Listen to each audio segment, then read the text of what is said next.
Hello student, welcome all of you. Student, 8th class का जो lesson हम पढ़ रहे थे, सेकुलरिज्म। सेकुलरिज्म में हमने देखा था कि कोई भी सरकार होती है, उसका कोई स्टेट रिलीजन्स नहीं होता। किसी भी देश का ऑफिशियल स्टेट रिलीजन्स नहीं होता। इट्स मीन वो कंट्री जो है वो सेकुलर है, धर्मनिरपेक्ष है। और धर्मनिरपेक्ष देश में government can not favour any specific religions. किसी भी विशेष धर्म को सरकार जो है प्रमोट नहीं करती है। Government only grant to all the freedom to different religious community in the country. पूरे देश में जितने भी रिलीजियस कम्युनिटी होते हैं उनको सरकार जो है स्वतंत्रता प्रदान करती है। So we can say that the religions is free from the control of the government and government not interfere in the people's religious matter. लोगों के धार्मिक मामलों में बिल्कुल भी सरकार हस्तक्षेप नहीं करती। सो इंडियन सेकुलरिज्म की बात करी थी हमने लास्ट वीडियो में। उसमें हमने देखा था कि इंडिया जो है वो एक सेकुलर कंट्री है और सेकुलर कंट्री में क्या क्या विशेषताएं हैं उसमें। Religious community does not dominate another, some member of religious community does not dominate other members, and state do not enforce the particular religions। ये सारी बातें हमने पढ़ी थी। इसके अलावा हम पढ़ रहे थे domination of the following way the countries prevent the dominance. सरकार किस प्रकार से डोमिनेंस को रोकती है, गवर्नमेंट कैसे प्रिवेंट करती है उस डोमिनेशन को।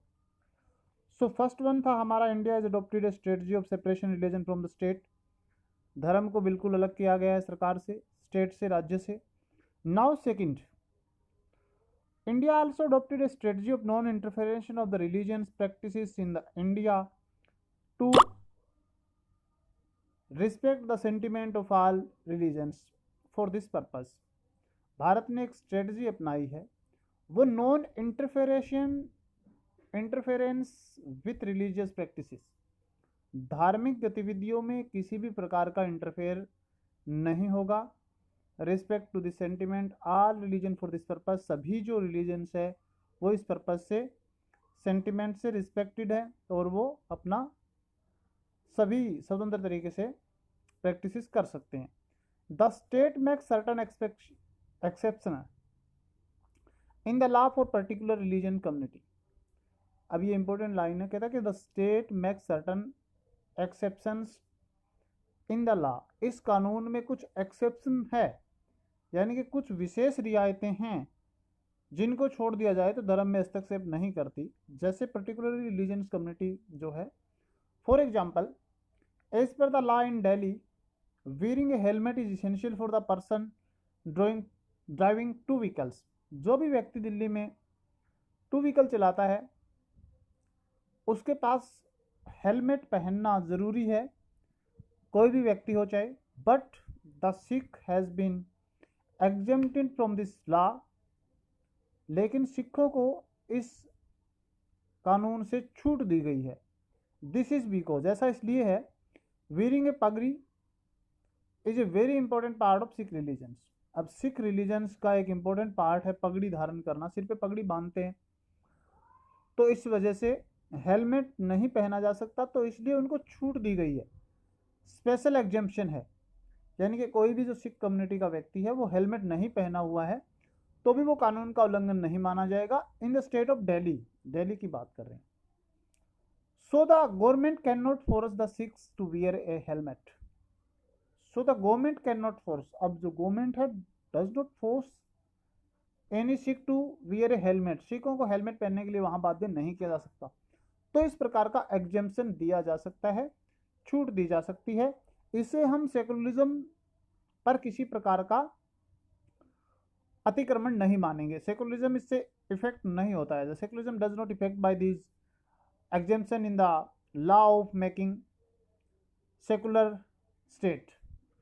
सो नेक्स्ट पॉइंट जो है, the state adopted a strategy of invention in order to prevent the dominance mentioned earlier. For example, untouchability, in which members of religion upper caste Hindu dominate other members of the some religious. ये जो एक कड़वी सच्चाई है भारतीय society की, Indian समाज की, भारतीय समाज की, इंडियन सोसाइटी की, intervention in order to prevent the dominance. Dominance की जब हम बात करते हैं तो अनटचेबिलिटी की बात करते हैं, यानी कि छुआछूत जिसको कहा जाता है, छुआछूत की ये जो एक प्रथा है भारत में, जिसमें कहता है which of religious upper caste Hindu जो हैं वो डोमिनेट करते हैं other members of the religious. कुछ दूसरे मेंबर्स जो हैं लोअर कास्ट हिंदू को, upper caste Hindu lower caste Hindus को, कुछ जो कास्ट में होते हैं लोअर कास्ट मानते हैं जिनको, वैसे तो कास्ट कोई लोअर नहीं होती,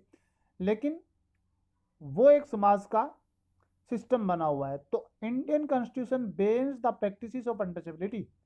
भारतीय संविधान में इसको बैन किया गया है। मौलिक अधिकारों में भी हमने देखा था कि अनटचेबिलिटी जो है छुआछूत आर्टिकल 17 और 18 में भी, तो वहाँ पर ये दिया गया है कि यहाँ पर किसी प्रकार की अनटचेबिलिटी नहीं होगी, उसको बैन किया गया है इंडियन कॉन्स्टिट्यूशन के द्वारा। In this way the state intervention in religion in order to prevent an evil social practices. इसको एक सामाजिक बुराई के तौर पे हमारा समाज देखता है, स्टेट देखता है और उसको प्रिवेंट करता है। It believes that untouchability violates the fundamental rights of the lower caste Hindus. Lower caste जो हिंदू है उनके फंडामेंटल राइट्स को डिनाई करता है, इसलिए untouchability is doing ban in the constitution of India. Bharat के संविधान में इसको बैन किया गया है। ये जो प्रिवेंशन के लिए सरकार ने किया है तो ये मौलिक अधिकारों के अंतर्गत है। The state also intervention in the religion based personal law of community in order to ensure equal inheritance right. The state also intervention in the religion based personal law. अब स्टेट जो है वो इंटरवेंशन करता है धार्मिक कानूनों में, जो किसी लॉ के कानून हैं, community in order to ensure equal inheritance right, यानी कि सब लोगों को एक जैसे अधिकार मिल सके, इसलिए लॉ में सरकार इंटरवेंशन करती है। वैसे तो सरकार जो है वो सेपरेट, अपने आप को सेपरेट रखती है, परंतु अगर कोई रिलीजन्स में ऐसा लॉ है जो उसको, उसकी कम्युनिटी को इनहेरिटेंस कर रहा है, तो उसमें इंटरवेंशन सरकार करती है। जैसे अभी रिसेंटली 3 तलाक जो मुस्लिम कम्युनिटीज़ में एक कानून था, तो उसको बैन किया सरकार ने। इस प्रकार की गतिविधियां सरकार करती है, तो ये स्टेट के इंटरवेंशन होते हैं। The state intervention in the religion through the sport. For example, our constitution allow to religious community to establish their own school and colleges. The state also provide financial aid to these institutions. अब जो हमारे संविधान में ये है कि अपना धर्म का प्रचार करने के लिए कोई भी धर्म जो है, कम्युनिटी जो है, वो अपने स्कूल और कॉलेजेस इस्टेब्लिश कर सकती है, अपने शैक्षणिक संस्थान खोल सकती है, और ऐसे शैक्षणिक संस्थानों को the state also provide the financial add. सरकार जो है वो फाइनेंशियल ग्रांट करती है ऐसे इंस्टीट्यूट को। तो इसका मतलब है कि सरकार इसमें इंटरवेंशन करती है। ऐसा सब धर्मों के मामले में है। Each and every communities provided, government provided the financial aid to the institutions. तो ये सारे जो हैं वो ऐसे कानून हैं, सरकार के स्टेप्स हैं, जिनके द्वारा सरकार प्रिवेंट करती है, हमारे सेकुलर स्टेट को बनाने में हेल्प करती है। तो इस वीडियो में इतना ही। नेक्स्ट वीडियो में हम देखेंगे कि सिमिलरिटीज़ और डिसिमिलरिटीज़ क्या है इंडियन सेकुलरिज्म में अन्य देशों के साथ। तो इस वीडियो में इतना ही। Thank you, have a nice day.